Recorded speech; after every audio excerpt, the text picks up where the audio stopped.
하이델베르 교리문답 제1부 우리의 죄와 비참 제2줄 제3문 당신의 죄와 비참을 어디에서 알게 됩니까?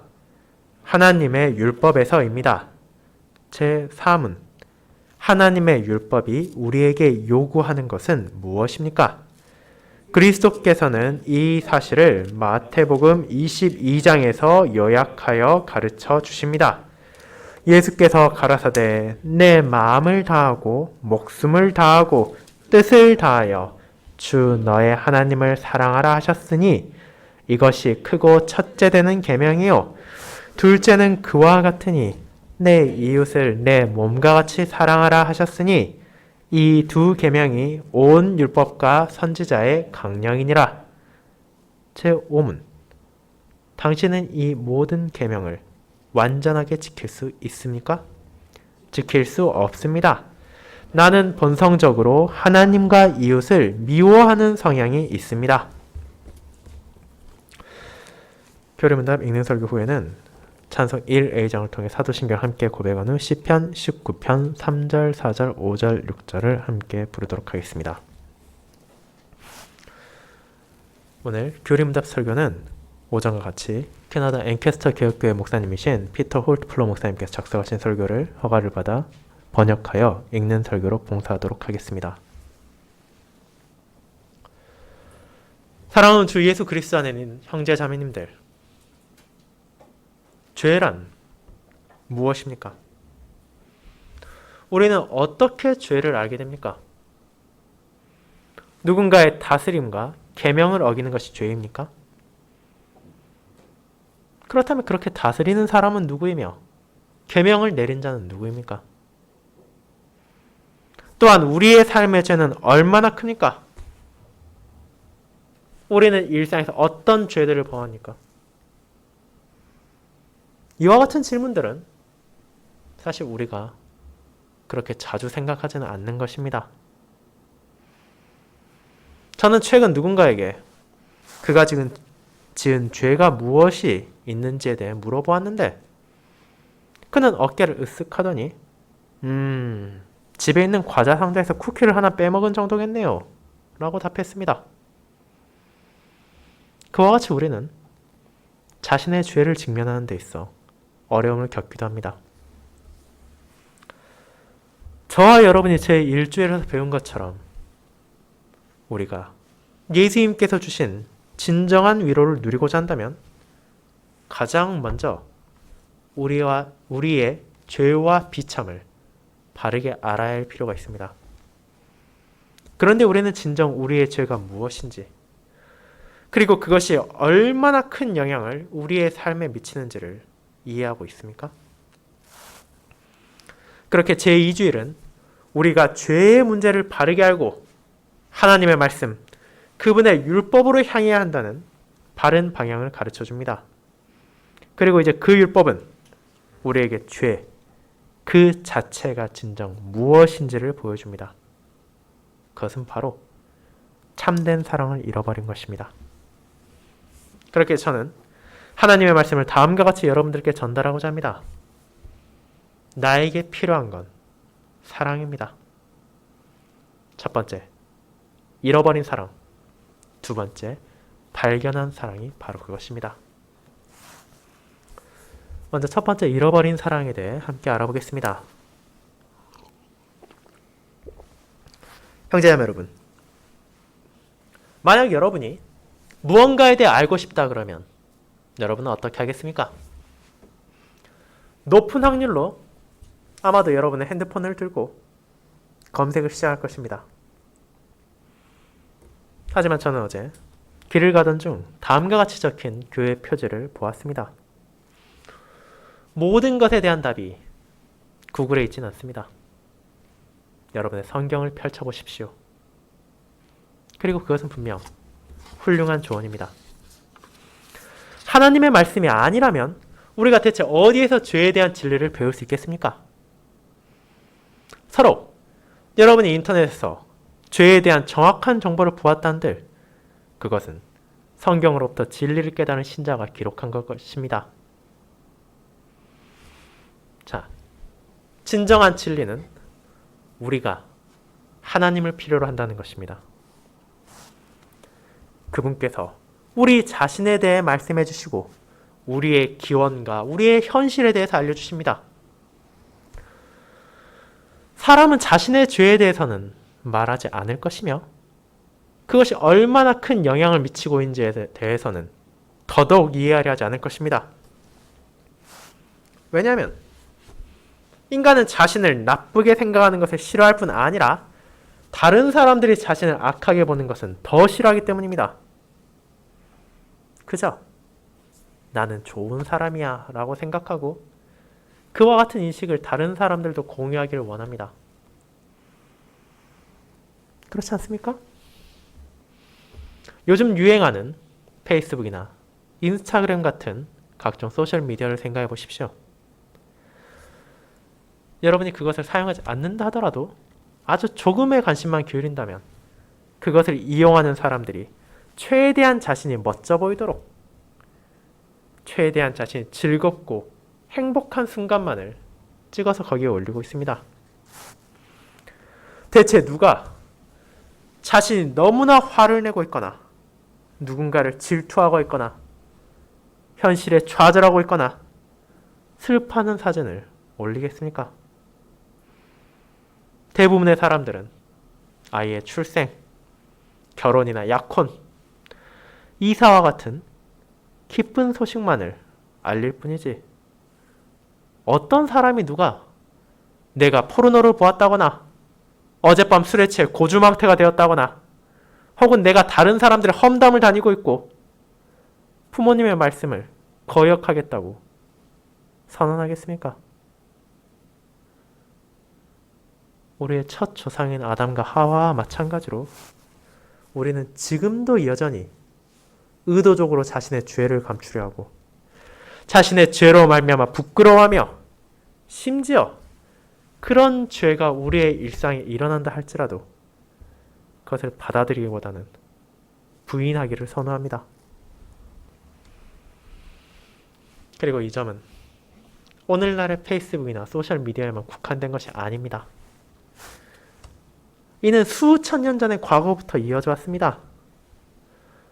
여러분은 근동지방의 애굽이나 아시리아 혹은 다른 많은 사간의 기록이 남은 왕조들에서 어떤 일들이 일반적으로 일어나는지 알고 계십니까?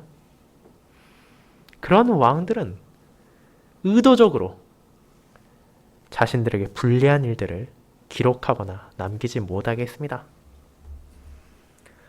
그들은 화려한 기록을 남기기 위해 자신들의 승리나 자신들의 치적은 과장했으며 반대로 그들의 잘못된 판단이나 패배, 자신들의 문제에 대해서는 침묵을 지키거나 그렇지 않다면 매우 축소시켰습니다. 우리가 페이스북 같은 곳에서 보이는 우리를 초라하게 보이는 죄나 그것에 대한 결과는 어떻게든 감추려 하고 그것을 최소화하려는 행동을 온 시대에 걸쳐 인류는 계속해왔던 것입니다. 그리고 모순적으로 이와 같은 죄가 바로 우리 인류로 하여금 자신의 상황을 바르게 보지 못하고 긍정적으로 생각하게 합니다. 우리는 그렇게까지 나쁘진 않다고 말입니다. 사람들은 각각 자잘한 문제들이 있으며 때로는 온 웅덩이를 흐리는 미꾸라지 같은 사람들이 있을지도 모르지만 전체적으로 인류는 제법 괜찮다 생각하고 조금의 교육, 조금의 노력만 기울인다면 우리는 자신만이 아니라 다른 이들의 행동까지라도 충분히 고쳐나갈 수 있다고 주장하는 사람들이 있습니다.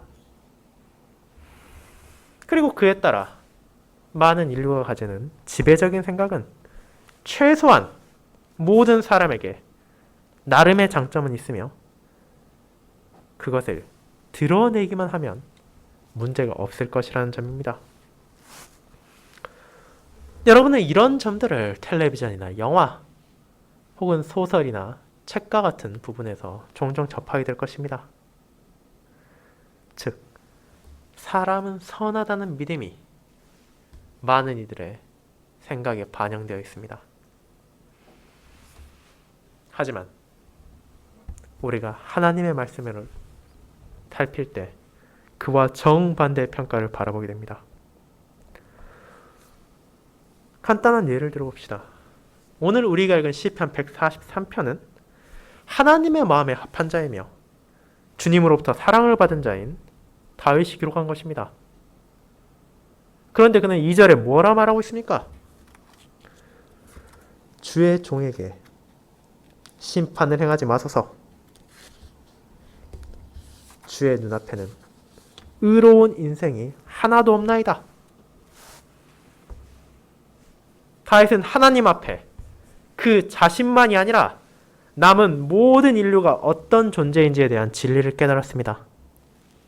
어떤 남자도, 어떤 여자도, 심지어 어린아이조차 그분 앞에 결백하지 못하며 무지하지 않으므로 결국 의롭다 할 수 없습니다.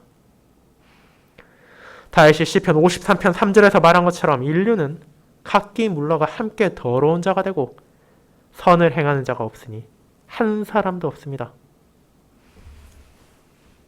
이제 우리가 이와 같은 본문을 받아들일 때 어떤 생각이 떠오릅니까? 그것을 받아들이기 어렵다고 느낄 것입니다.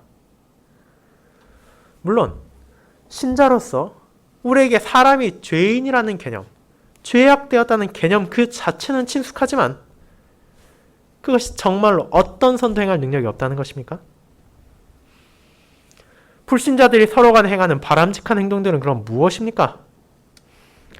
세상의 재력가들이 때로는 좋은 의도를 가지고 만든 병원이나 고아원 같은 자선단체들은 어떻습니까?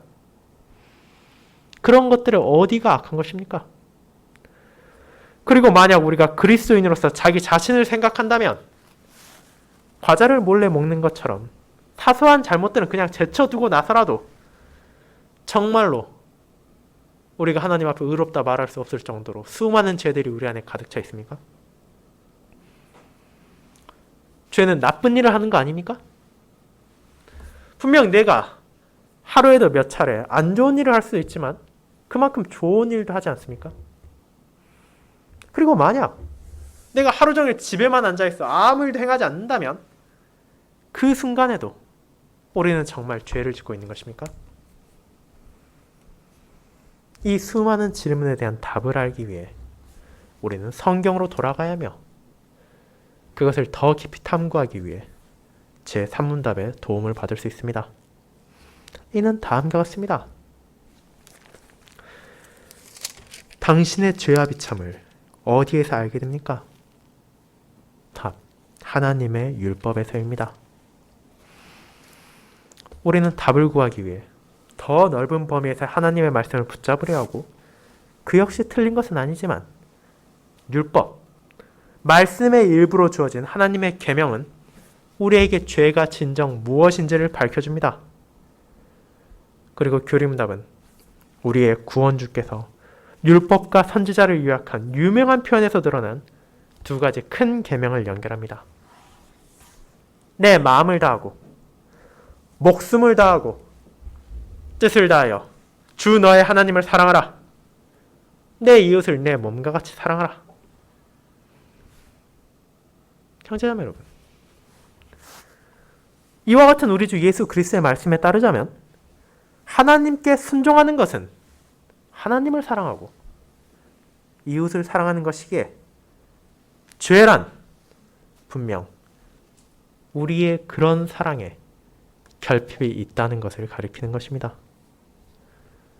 그렇게 죄의 실제란 잃어버린 사랑입니다. 우리는 제3주일에서 배울 것처럼 하나님을 향해 그리고 이웃을 향해 온전한 사랑을 가지고 있었습니다. 하지만 하나님의 율법의 진단과 우리 주 예수 그리스도의 진단은 우리 각자는 이제 본성에 따라 하나님을 향한 사랑이 비어있을 뿐 아니라 이웃을 향한 사랑도 온데간데 없다는 것입니다. 그 자리를 지금 대신 채우고 있는 것은 무엇입니까? 온전한 사랑이 아니라 그와는 다른 종류의 사랑, 오직 나 자신만을 위한 왜곡된 사랑이 그 자리를 차지하고 있습니다. 죄란 단순한 불순종보다 훨씬 깊고 큰 것입니다. 심지어 여러분의 행동으로는 율법에 제법 순종적으로 보일 수 있으나 그 삶의 모든 방식에서 여전히 죄를 짓고 있습니다.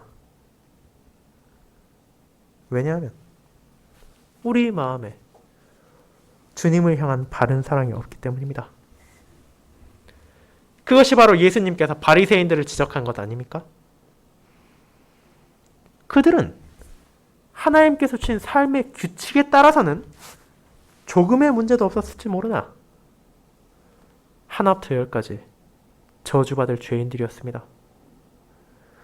왜냐하면 그들 안에 하나님을 향한 사랑이 없었으며 그들의 이웃들도 돌보지 않았기 때문입니다. 그와 같이 저와 여러분 역시 겉으로는 제법 선량해 보일 수 있지만 속으로는 완전히 썩어 부패 있을 수도 있습니다. 그렇게 나에게 필요한 게 무엇입니까? 바로 사랑. 그것도 왜곡된 사랑이 아니라 참된 사랑입니다. 지금 이 순간에도 우리의 죄는 여전히 늘어만 가고 있습니다. 그것은 그저 식탁에 있는 과자 상자에서 쿠키를 하나 빼먹은 것이 아닙니다. 나의 죄는 나의 하나님과 나의 이웃들을 사랑하지 않음입니다. 죄는 나쁜 말이나 나쁜 행동 가운데 내 마음 여기저기에 생긴 아주 작은 점들과 같은 것이 아닙니다. 죄는 나의 마음의 상태이며 나의 마음의 구조이며 나의 마음을 구성하는 것 그 자체입니다. 오염된 근원에서 나오는 모든 생각과 모든 말 그리고 모든 행동이며 그 원천 자체가 주님과 나의 이웃을 향한 사랑을 가지고 있지 않습니다. 물론 그리스도인으로서 우리 안에서 역사하시는 성령 하나님께서는 계십니다. 그러나 예수님을 떠나서는 나의 마음은 오직 나를 위해서만 움직입니다. 그리고 심지어 신자에게도 오만하고 자기 중심적인 본능은 여전히 우리 마음속에 자리 잡아 내가 만족하는 것을 원하게 합니다. 그것은 다음처럼 속삭이며 우리 안에서 멈추지 않고 일어나는 감정과 욕망입니다. 나는 내가 먹고 싶은 걸 먹어야 해. 나는 내 기분을 좋게 만들어주는 것을 보고 만지고 가져야 돼. 나는 내가 가고 싶은 것을 가고 내가 원하는 것을 하며 그곳에 어떤 나쁜 결과도 없길 바래. 자, 여러분은 지금 제가 무엇에 대해 말한 것인지 아십니까?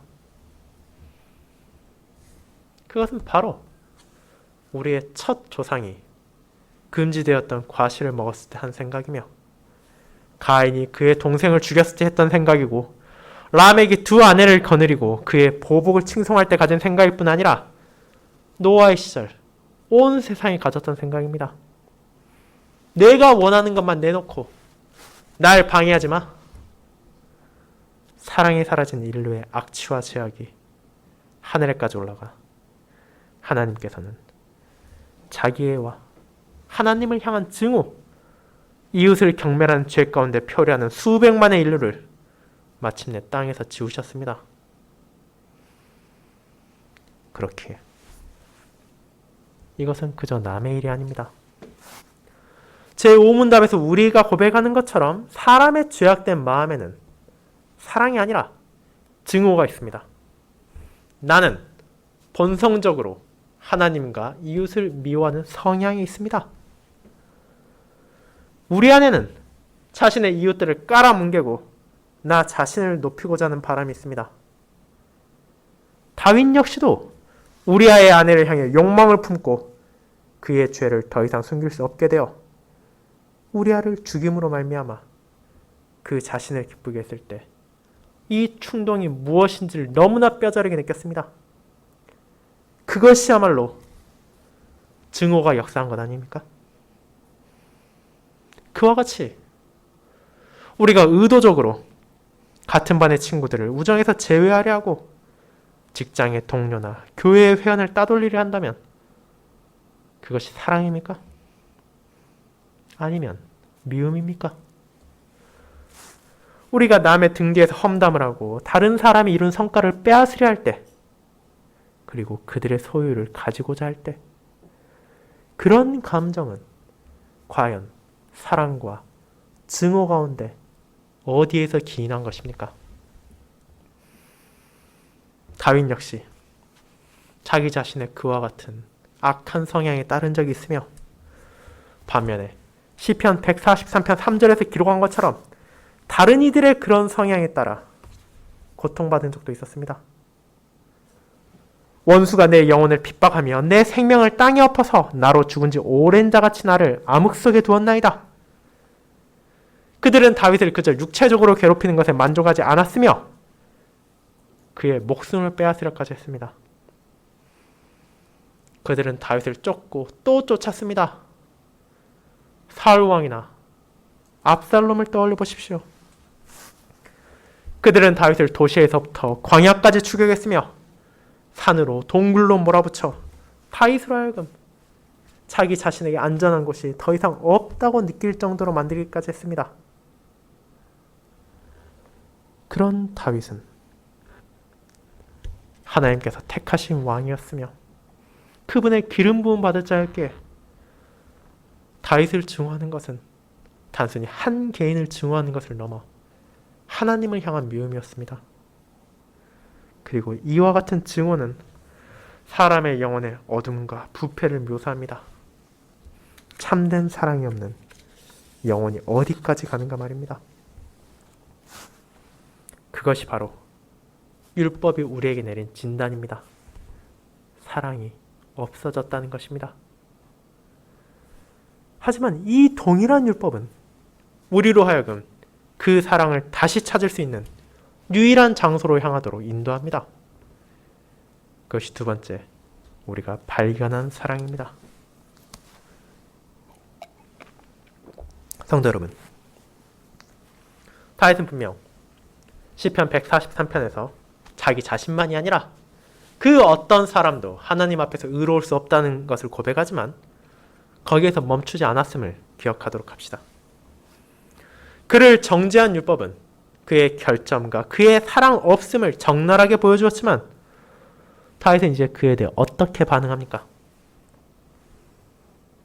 그는 자신이 도움이 필요하다는 것, 자신이 너무나 무력하고 너무나 사랑이 없다는 것을 받아들이고 이제 그 율법을 주신 분께로 나아갑니다. 만약 하나님께서 그분의 계명을 통해 나의 깊은 죄를 보여주시고 나의 상태가 죄인이라는 것을 알려주셨다면 나의 유일한 소망은 그 하나님께서 이 죄악에서 빠져나올 길을 보여주시는 것뿐입니다. 만약 주님께서 고통받으심으로 나의 반역과 나의 어리석음, 나의 사랑 없는 마음과 그에 따라 내가 받아 마땅한 저주가 무엇인지를 보여주셨다면 오직 그분만이 나에게 어떻게 다시 사랑할 수 있는지를 보여주실 수 있을 것입니다. 다윗은 그의 원수들로부터만이 아니라 자기 자신의 죄로부터의 위안을 위해서도 하나님을 향해 도움을 구했습니다. 8절에서 내가 다닐 길을 알게 하소서 내가 내 영혼을 주께 드리미니이다 라고 고백한 그는 10절에서 주는 나의 하나님이시니 나를 가르쳐 주의 뜻을 알게 하소서 주의 영은 선하시니 나를 공평한 땅에 인도하소서라고 말합니다. 다윗은 하나님을 향해 그분의 계명에 따라 자신의 발걸음을 인도하심으로 내가 다시 사랑을 배울 수 있도록 내가 하나님과 이웃들을 향한 참된 사랑을 되찾을 수 있기를 겸손히 간구합니다. 그렇다면 여러분은 하나님을 사랑하는 것이 무엇인지를 알고 있습니까? 예수 그리스도를 사랑한다는 것이 어떤 의미를 담고 있는지를 깨닫고 있습니까? 사랑하는 여러분, 여러분이 누군가로부터 그런 질문을 받을 때 자신 있게 답할 수 있습니까? 네, 저는 주님을 사랑합니다. 저는 그분을 온전히 사랑하지 못할지언정 그분의 은혜로 말미암아 저는 매일같이 그분을 향한 사랑에 힘쓰고 있습니다. 라고 말입니다. 다윗은 우리가 부른 시편 18편에서 그처럼 말하는 것을 전혀 부끄러워하지 않았습니다. 나의 힘이신 여호와여, 내가 주를 사랑하나이다. 여호와는 나의 반석이시오, 나의 요새시오라고 말입니다. 그리고 저와 여러분 역시도 이런 고백을 하는 것에 있어서 부끄러워해서는 안 됩니다. 하나님께서 우리를 죄로부터 건지신 목적은 이를 통해서 우리가 그분을 온전히 사랑하는 법을 다시 배우고 우리의 이웃들을 나 자신과 같이 사랑하는 법을, 심지어 하나님께서 우리를 향해 보이신 사랑을 향해 나아가도록 하기 위해서이기 때문입니다. 다윗은 하나님의 사랑이 무엇인지를 알았습니다. 비록 그 자신이 죄악된 사랑 없음으로 말미암아 그것을 잃었을지언정 하나님의 사랑은 그에게로 찾아왔고 그를 발견했으며 다윗은 그 사랑을 더더욱 갈망했습니다. 주를 향하여 손을 펴고 내 영혼이 마른 땅같이 주를 사모하나이다. 6절. 아침에 나로 하여금 주의 인자한 말씀을 듣게 하소서. 8절. 주의 인자하심으로 나의 원수들을 끊으시고. 12절. 이와 같이 다윗에게 있어 하나님의 사랑을 경험한다는 것은 그분을 향한 자신의 사랑까지도 더욱더 커져나가길 간절히 갈망하게 한 것입니다.